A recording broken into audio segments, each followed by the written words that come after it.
প্রতিটা দিন আমার এই চ্যানেলে আলাদা আলাদা বিষয়ের আলাদা আলাদা প্রশ্ন নিয়ে প্রতিটা দিন আলোচনা করা হয়। যদি ভিডিও একটু হলেও ভালো লেগে থাকে তাহলে অবশ্যই ভিডিওটি প্রচুর পরিমাণে শেয়ার করে দিবেন। চলুন কথা না বাড়িয়ে ভিডিওটা শুরু করা যাক। ফার্স্ট প্রশ্ন, সত্যসুন্দর দাস কার ছদ্মনাম ছিল? উত্তরটি হলো মতিলাল মজুমদারের ছদ্মনাম হলো সত্যসুন্দর দাস। নেক্সট প্রশ্ন, বেঙ্গল গেজেট কত খ্রিস্টাব্দে প্রকাশিত হয়? উত্তরটি হলো 1780 খ্রিস্টাব্দে বেঙ্গল গেজেট প্রকাশিত হয়। উত্তরটি হলো 1780। নেক্সট প্রশ্ন, কোন অঞ্চলে দিন ও রাত্রি সমান? উত্তরটি হলো নিরক্ষীয় অঞ্চলে দিন ও রাত্রি সমান। উত্তরটি হলো নিরক্ষীয় অঞ্চলে দিন ও রাত্রি সমান। নেক্সট প্রশ্ন, পশ্চিমবঙ্গের মোট কতগুলো মহকুমা আছে? উত্তরটি হলো 117টি মহকুমা আছে পশ্চিমবঙ্গে মোট।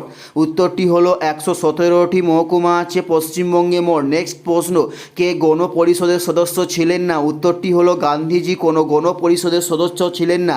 উত্তরটি হলো গান্ধীজি। নেক্সট প্রশ্ন, যক্ষা শরীরের কোন অঙ্গকে আক্রান্ত করে? উত্তরটি হলো ফুসফুসকে যক্ষা আক্রান্ত করে।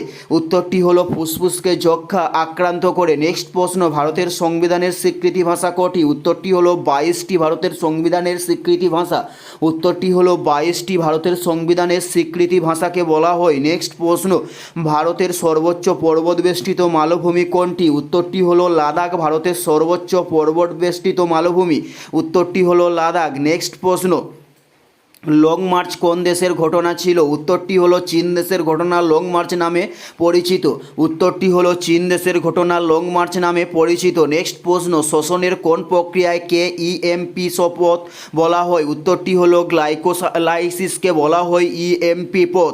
এটাই ছিল এই ভিডিওর লাস্ট প্রশ্ন। আর কোন ধরনের শিক্ষণীয় ভিডিও আপনারা প্রতিদিন দেখতে চান অবশ্যই কমেন্টে লিখে জানাবেন। পুরো ভিডিওটা দেখার জন্য আপনাদের প্রত্যেককে আমাদের ইউটিউবের পক্ষ থেকে রইল অসংখ্য ধন্যবাদ। Thanks for watching.